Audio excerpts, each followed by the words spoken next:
Assalamu alaikum wa rahmatullahi wa barakatuhu. Bismillahi alhamdulillahi assalatu wassalamu ala rasulillah wa ala alihi wa ashabi ajma'in. Welcome everybody from around the world. My name is Bilal Abdul Kareem and this is the BAK show.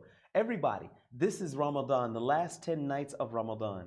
So it's now time to whatever it is that you do to push yourself for that extra ibadah, now is the time for it. And tonight, here we are for broadcasting from Idlib, Syria, and we're happy to be here. Now, today we're going to be talking about a lot of different things, but we're going to be doing it with a special guest.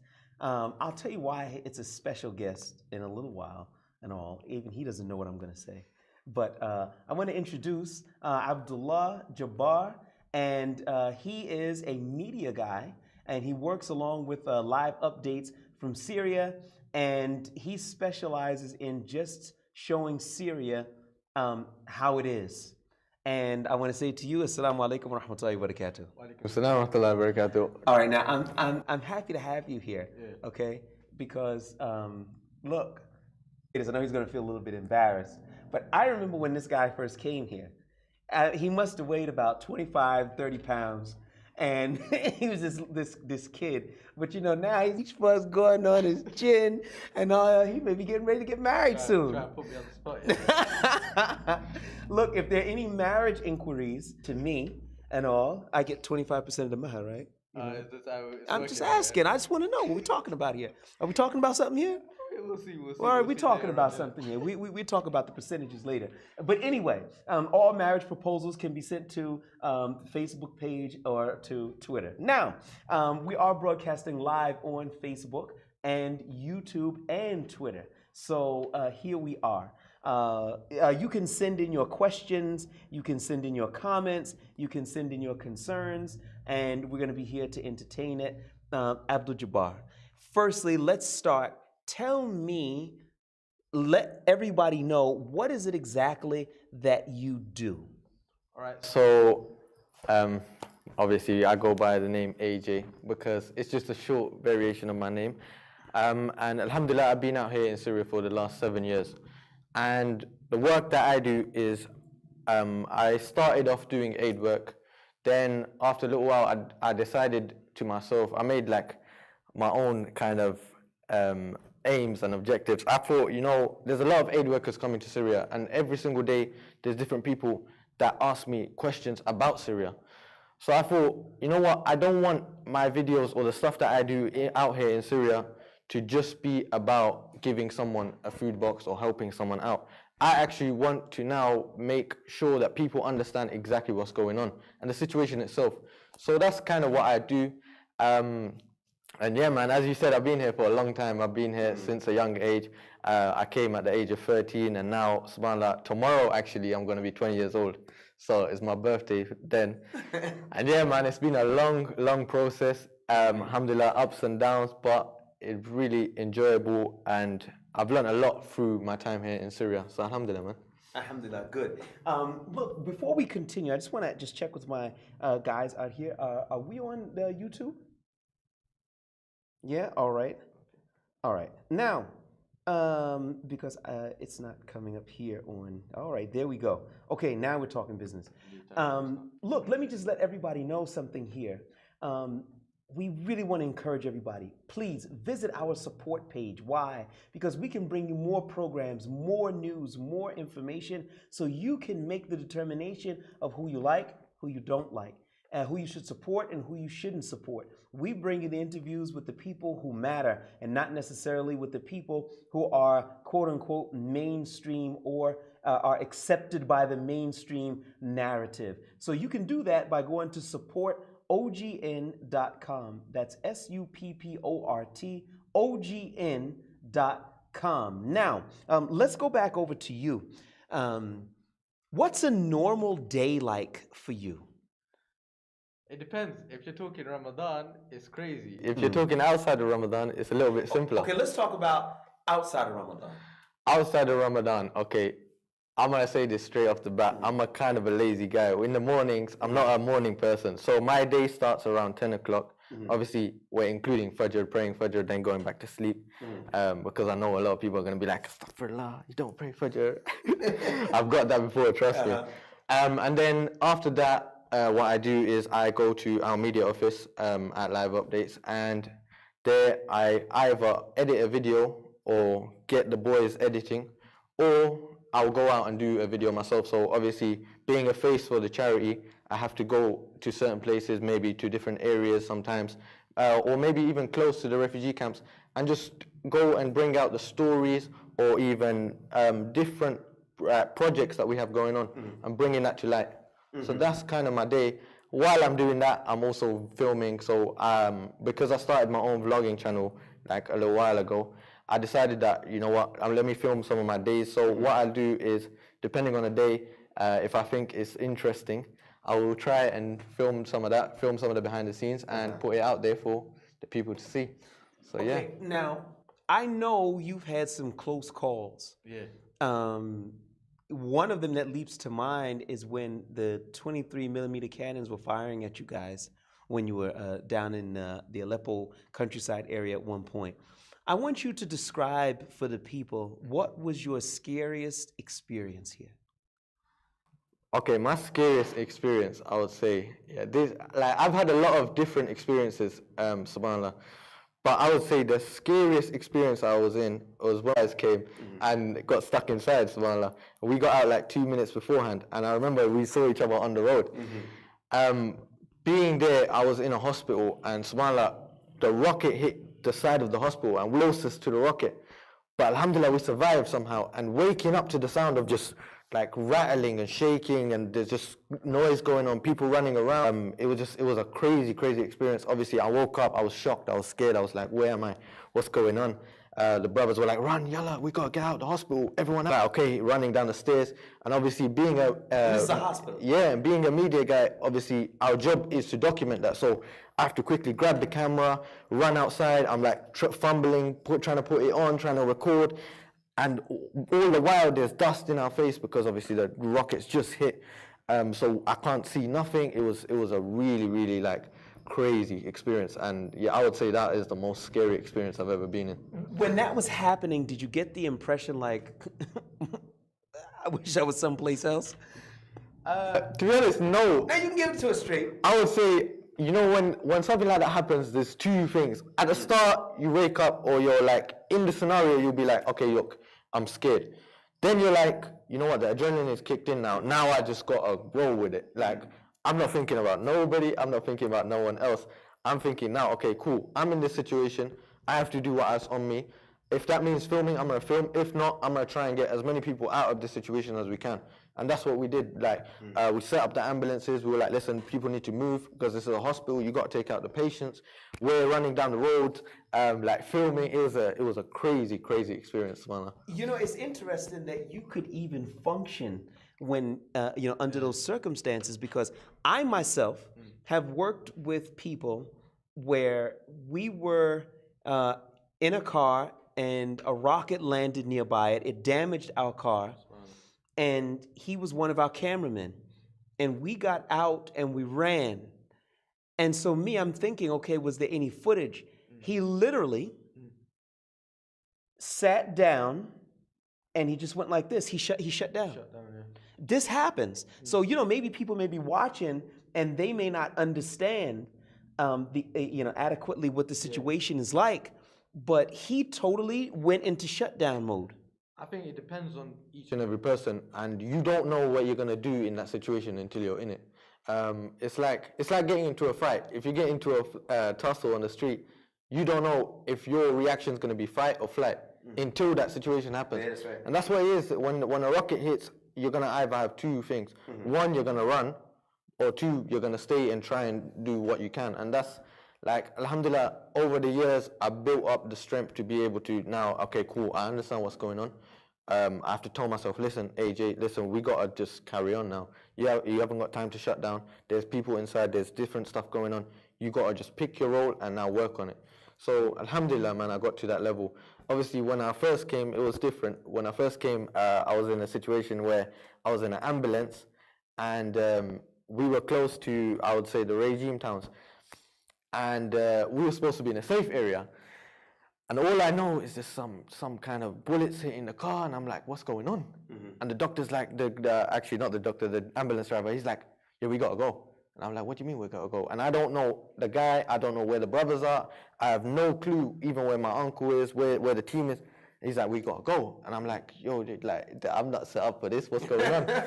He spins the car, and I end up in some next hospital in the middle of nowhere, and I'm like, yo, like, where's the team? I don't know, like, you gotta find out who this person is, where's so-and-so, find out if my team's all right. And they're like, yeah, we'll find out in the morning. Just gotta go sleep. And I was just like, what? But I'm in a room full of people. I have no clue who you are. What's going on? I couldn't sleep. I was confused. And that day, I would say, yeah, I was on a mode where I'm just like, I don't know what's going on. Either now, if I shut down, these people could be anybody.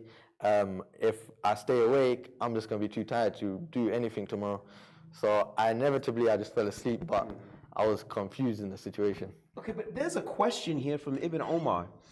He's on YouTube, and he says, ask this brother what made him come to Syria while he was only 13 years old.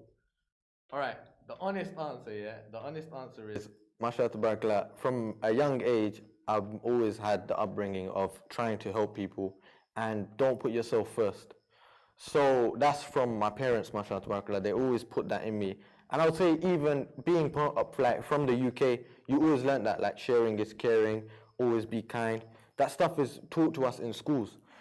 So I feel like that kind of helped me. When the situation happened, obviously I didn't really know that I was coming to Syria. Obviously I just came out here with my family, and it wasn't a plan of, yo, we're going to stay here, this is what we're going to do. It was that my uncle is an aid worker, and he had been like to many different countries before Syria.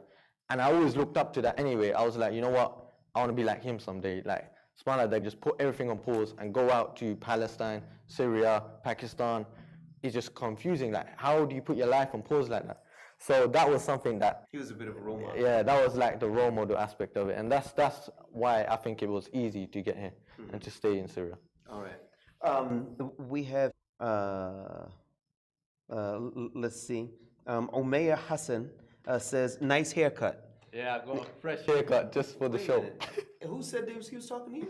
Yeah, your haircut. Might have been talking to me. Come on, Omay, you're gonna have to clarify exactly who it is you're talking to. You gotta double check that one. Yeah, you gotta double check that one. He says, okay, nice haircut. All right, you got that one. I'll take that one. You take that one. All right, so now you're here and you're in Syria. Look, you didn't grow up over the last 7 years like everybody else did. Yeah. Growing up maybe in the West or something like that. You've had a different upbringing. Now you're 20 years old.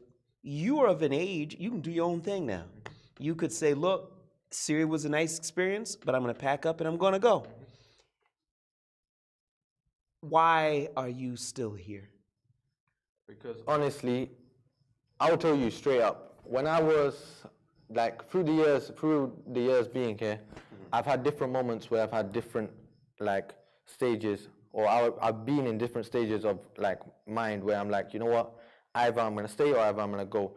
So the first 2 years I was like, okay, this is really interesting. You know what, it's a new experience.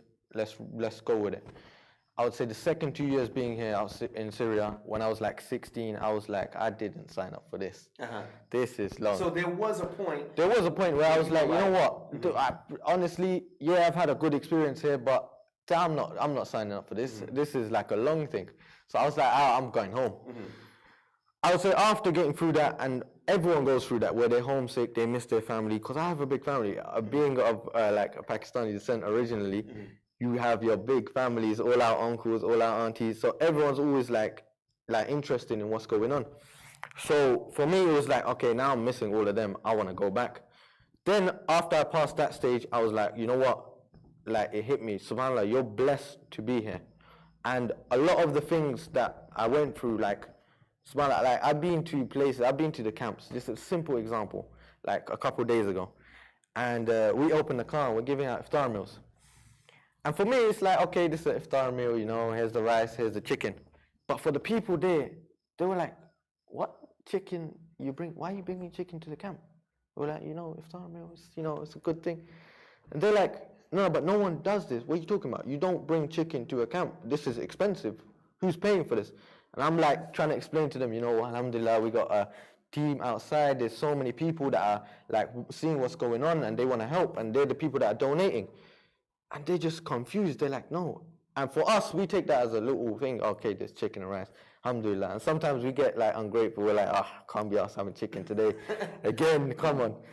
But for the people here, it's really, really like, it hits them. And once you see that a couple times, it's like, subhanAllah, you're so blessed. Like, and I tell myself that every day when I wake up, you're so blessed. Why would you want to give that up? What opportunity that Allah subhanahu wa ta'ala has given you to help the people here to just go back to the UK.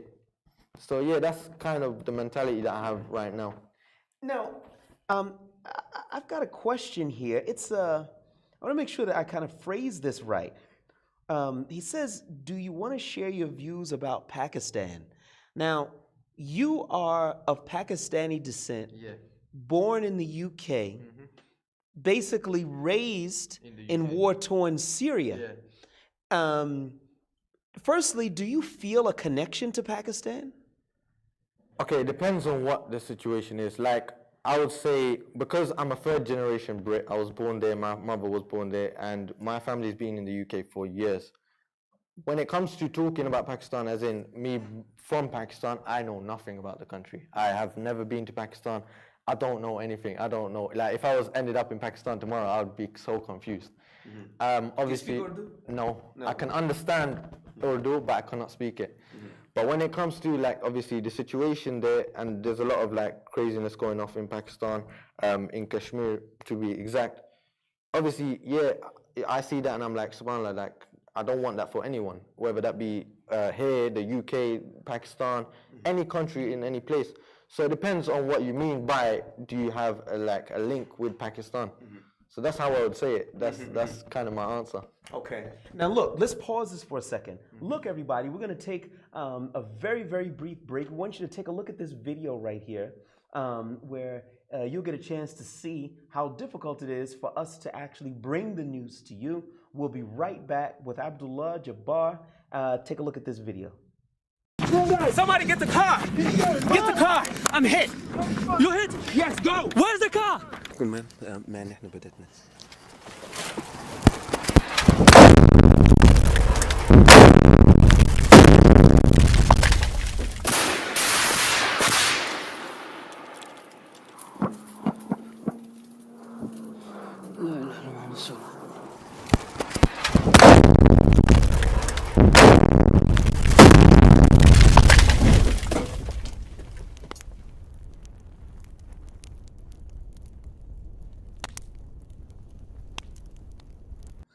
All right, everybody, we are back. We have our guest here, Abdullah Jabar. Once again, we'd like to direct people to please help OGN out.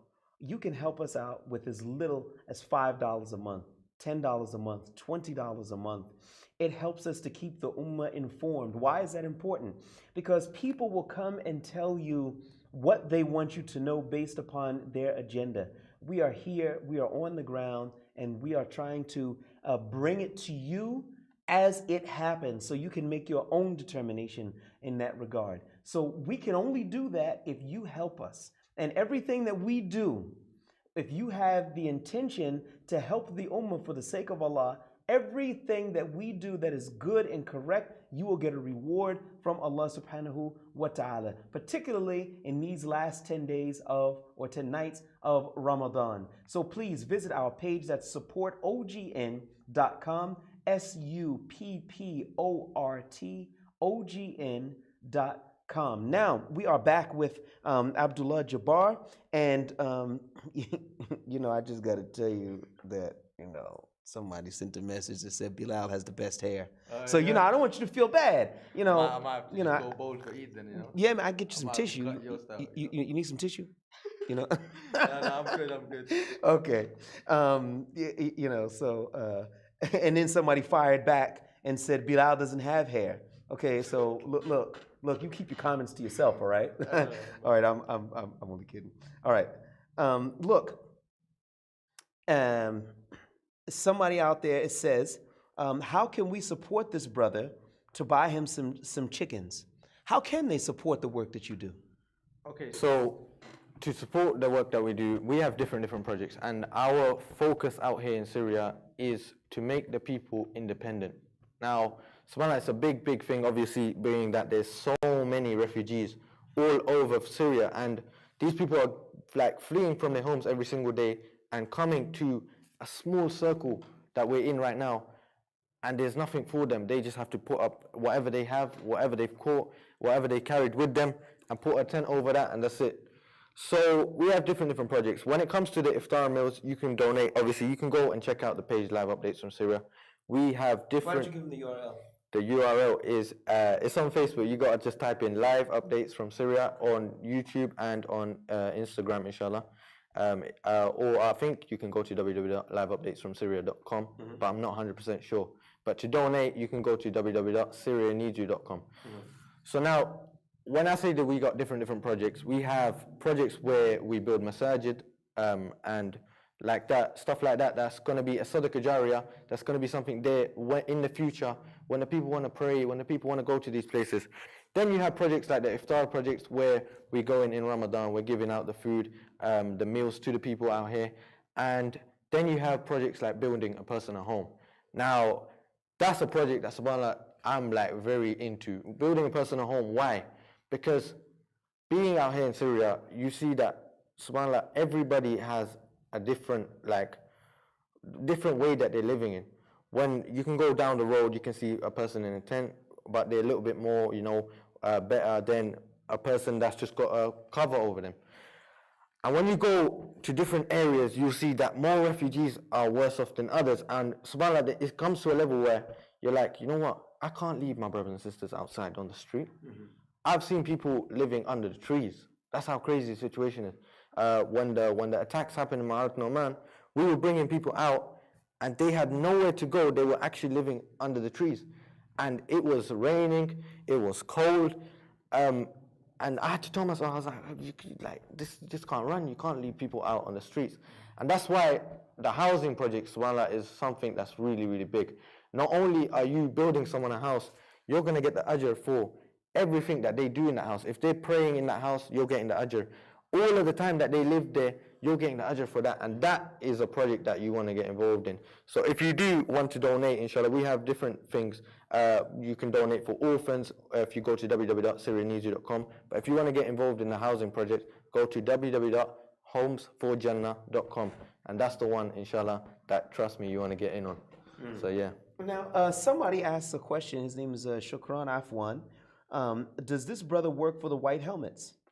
No, I don't work for the White Helmets. I've been with the four, not as in joining their team, but I've been around them when we were in Halab. And subhanAllah, their work is crazy. I think, like, I've always wanted to go with the White Helmets to places and just film for them and just see the situation, like how it is with them, working with them every single day. But I don't think I'll be able to hack it. Like, it's crazy. Like, yeah, when we were in their building, subhanAllah, it's like straight away, okay, we need you. This place needs you. This place needs you. And these guys are just coming in, no sleep, just working. I was like, bro, I can't do that. That's crazy. And there's one thing that they have, which is called the double tap. Yeah. Is that they'll hit an area, wait for the White Helmets and other people to gather around trying to pull people out of the rubble, and then they hit it again. Yeah. It's serious business. Losing your teammates like that every single day is gonna be hard. No. So yeah. We've got Acts of War here on YouTube, and he says, Salam, walaikum salam wa rahmatullahi wa barakatuh. Can you ask the brother, what does he think about the current situation in Idlib now and where the revolution is headed? I get this question a lot, yeah. Honestly, okay, first of all, when it comes to me, you got to understand that I'm not really interested. Like, I don't find politics interesting, so I don't really know much about it. Like, I'm not a guy that's going to turn on the news and figure out what's going on. When it comes to the situation... What you mean turn on the news? You mean every news channel except OGN? That's what he meant, right? Honestly, I don't check out any news. I just want to be clear, So, even today when you phoned me and you said, yeah, we want you on the show, I was like, me? Like, me? Out of everyone? So it was like surprising for me.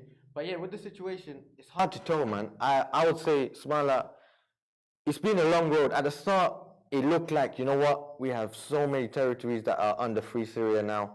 The people were so happy. They were like, you know what, we're free from Bashar's reign. We're going to just live it out. We're going to be just doing our own thing. And then slowly, the areas have got smaller. But you can never rule out what's going to happen tomorrow. You don't know. And that's how Syria works. And for me, I just see it as, I want to do as much as I can while I'm here. If that means like just pushing as much, doing the filming, doing the work, going and giving people homes, as much as I can do when I'm here is what I'm going to do. And that's what's on me. Because on Yom Al-Qiyamah, I don't think Allah's going to ask me about, well, but you know, the situation. And He's going to ask me, you were in Syria, I gave you this opportunity. What did you do with it? And that's what it is. So that's kind of how I see the situation. I don't really know from a political standpoint.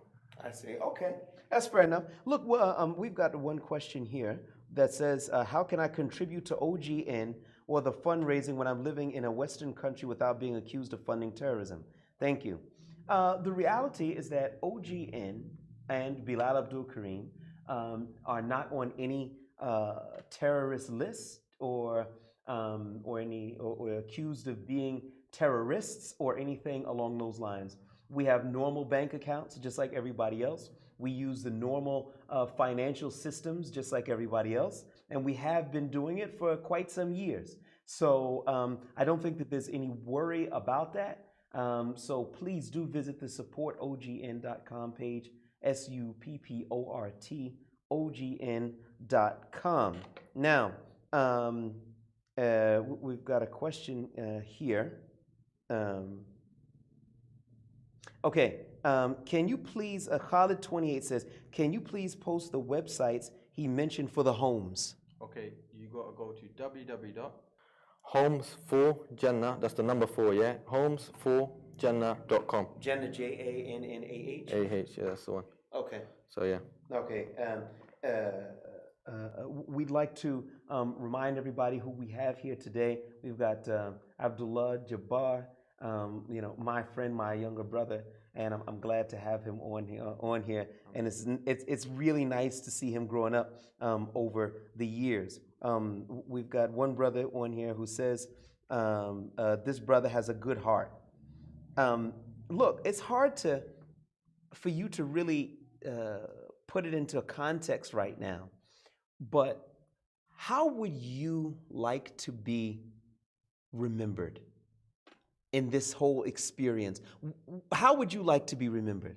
You see, this is one of the things that, subhanAllah, that's always pushed me forward to do the work that I do. See, even when I was in the US, I was like, okay, my man just died and khalas, Allah yarhamu, and that's it. That, you know what, through the work that I'm doing, not, okay, this is Abdullah Jabar and who he is. No, through the work that I'm doing and the stuff that I'm putting out there, that people, and inshallah, one day, like if I have kids, if I grow to an old age, I could be like, you know what, alhamdulillah, there's some izzah there for my kids. There's someone that, people will remember that, you know what, this guy, alhamdulillah, he went out there in Syria. He didn't sit around. He didn't do whatever. He was working for a cause. And that's kind of how I want to be seen in the future. It's not about the name, but it's about the work. And that's what it is, man. When you look and you see, I know you're not a big fan of the news, but obviously listening to you talk, you got an idea of what's going on in the streets back home in the UK. Do you feel, a lot of them would look at you and say, wow, you really missed out. Yeah. What's better than the life that we have here in the UK? We've got the best clothes, we've got access to McDonald's and Burger King and stuff like that. You really missed out. Do you feel like you missing out, or is it something else? Honestly, look, when it comes to stuff like that, I would say I don't believe I missed out. Yeah, I miss going shopping. I miss going buying shoes. I miss buying my clothes. I miss going and eating food. I miss the life of the UK because that's what it is. It is a life where it's kind of a temporary thing, Yeah, I have a pair of shoes today, but then tomorrow my foot's going to get a little bit bigger and I'm going to go and buy another one. Mm-hmm. But when subhanAllah, you gotta see it as, look, yeah, okay, you might miss something, but really, is it worth that much? Is it worth that much to you? Okay, now, what I could do with my time here is much more bigger than what you can do in the UK. And I wouldn't say, I wouldn't say for all people. Why? Because if you're someone that's always working to do something in the UK, you want, okay, now, there's people, subhanAllah, that from when I was young, I will give you a name like Muslim Bilal. That brother, mashallah tabarakallah, has always been out there trying to show, listen to the young lads, listen, you don't want to be rolling like this, you don't want to be doing this, you don't want to be doing that. And that was always something that I saw, and I was like, you know what, this guy, whatever he does is just like positive. He's trying to put out a message. And being out here in Syria, yeah, I might not be able to buy new shoes or go on for a month, but I know that, subhanAllah, if I go and do a video right now and say, listen, brothers and sisters, I need your help, let's build someone a house. And not only am I getting the ajr for it, these people are, and I've just given something to someone that they would have dreamed to have. Do you understand? They don't care about what shoes you wear. They care about, you know what am I going to do for my family tomorrow? And I know a lot of lads in the UK that are living with single parents or don't have the funds to do like what other kids can do, or go out. Because trust me, you're blessed. If you can go and buy a new pair of crepes every single time, you're blessed. You might think, yeah, but you know, my man over there, he's buying two. You shouldn't be looking at that. You should be looking at who's under you. You should be looking at, you know what, there's that kid in school that, subhanAllah, he can never get this. Let me go, maybe instead of buying myself a new pair, let me go buy him something. And you'll see the difference. You'll see how it impacts him. And that's what the change is. That's what, trust me, if I left Syria, that's what I'd miss doing. It's like seeing the faces of the people, just seeing the smiles on their faces every single day. When we turn up and we're just like, here you go, brother, here's something for you. And they're like, what? Like, subhanAllah, you came all the way from the UK to do this? Wow. And I'm like, yeah, like, alhamdulillah, you know, I've been blessed for this opportunity. And they're like, no, but it doesn't make sense. Why? There's people leaving. Exactly. And I think we've all heard it, like, there's people leaving. Why have you come here? So subhanAllah, man, it's a crazy like thing for me. You know, this is an interesting question that's come up here. It says, do you get depressed when you see the situation of the people? If yes, how do you overcome it? When I see okay, I wouldn't say I get depressed. Yeah, I get saddened and upset by the situation of the people. But the reason why I don't get depressed is because, subhanAllah, you know what I've learned in all of these years in Syria? That the people here do not have a voice. Because they don't talk English, or people outside don't see them as anything. That's what it is. It's like, okay, yeah, that's not my brother, so you know what, I don't care. Or that's not my mom, so you know what, that person can do what they're doing. I've been given the opportunity by Allah subhanahu wa ta'ala where I can talk English. And now I can be that face where I can say, you know what, yeah, you might hear a story in Arabic and you don't know what the guy's saying, and you're just like, okay, you know what, I feel sad for that brother. But when there's someone in English telling you, listen, bro, this guy here has lost everything. You can't turn away from that. You can't say, well, I don't understand what he's talking about. This guy doesn't make sense. Right. Because no, you understand fully. So I've been blessed with that voice that I can go every single day. When I see something that saddens me, I can say, you know what, I'm gonna change this. You know what, I wanna be there making sure that this person's situation or this person's state is just changed. And yeah, man, that's how I get over it. That's what pushes me to move forward, in a sense.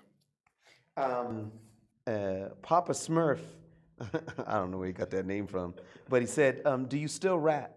Do I still rap? Yeah. I don't know how people, like, I don't know. I think there's like a misconception that I rap. I did used to rap in school, but I never did it like publicly. So when people ask me, do you still rap? I'm like, what do you mean? Like, but yeah, I've always wanted to be a rapper. I've always wanted to do something like that, but I've never done it. I've never actually publicly done something like that. You know, I don't know if I've ever said this before. Yeah. But I used to rap. Yeah, is it? Oh yeah. Oh yeah. So we gotta get Bilal on the beat. Yeah. Asking me. I mean, I you know, this is going back some years ago. I mean, I wasn't even Muslim at the time, and you know, growing up in the black communities and stuff, we idolized rap stars, and I wanted to be one of them. And so, I just sit down. Yeah. As they say, I sit down and put a pen on a pad and give them something that they never had. Yeah. So I was really into that type of thing. And it's, we kind of saw that that was one of our tickets out from where we were. So I used to be involved in that. I used to produce music. Do you know what I've majored in college? What is it? Most people don't know. No way. It was studio composition, Yeah. composing music. Oh, wow. And I didn't know that. yeah, I don't really, I just don't talk about that part that much. And I went to college in New York, and it was really interesting because that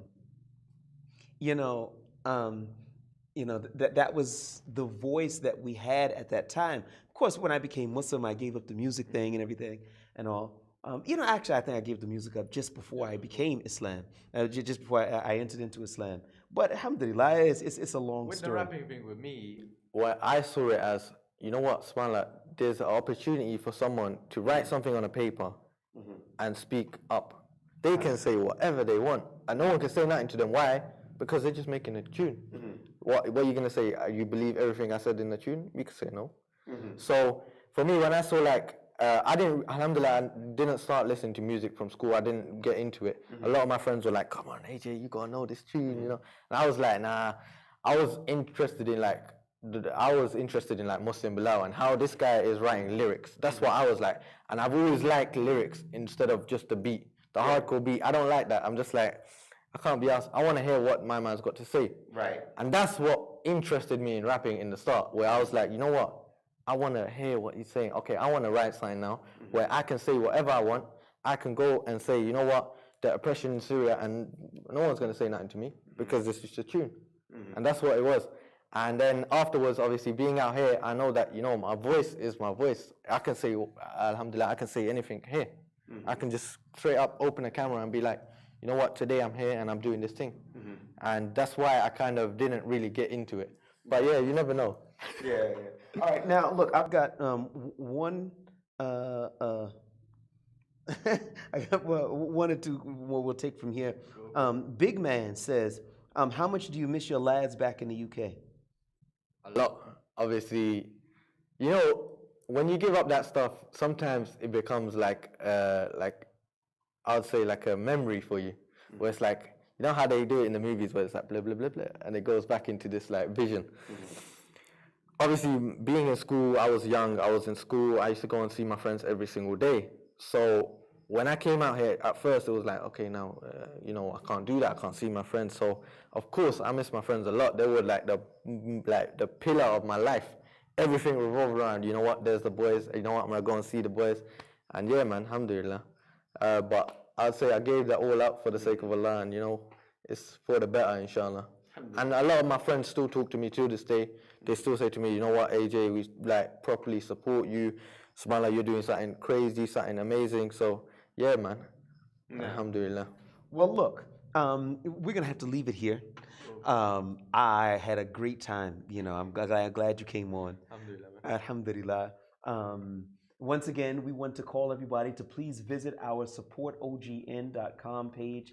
That's supportogn.com.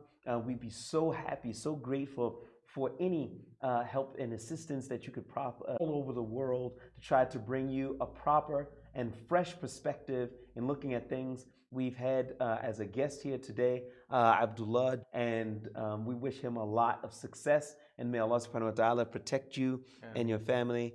Ameen. Ameen. And if anyone wants to follow me and follow the journey that I'm on, you can go and check out my Instagram, inshallah. You can go to @itsaj, that's ITZAJZ, and ask me any questions you want. I will answer. I'm free like that, alhamdulillah. I like to talk to the people, so yeah, man. Yeah, but the marriage proposals come through me, so I'll make sure I get my cut. So I'm Bilal Abdul Kareem, Jazakumullahu khaira, and we will be joining you again, inshallah. Assalamu alaikum wa rahmatullahi wa barakatuh.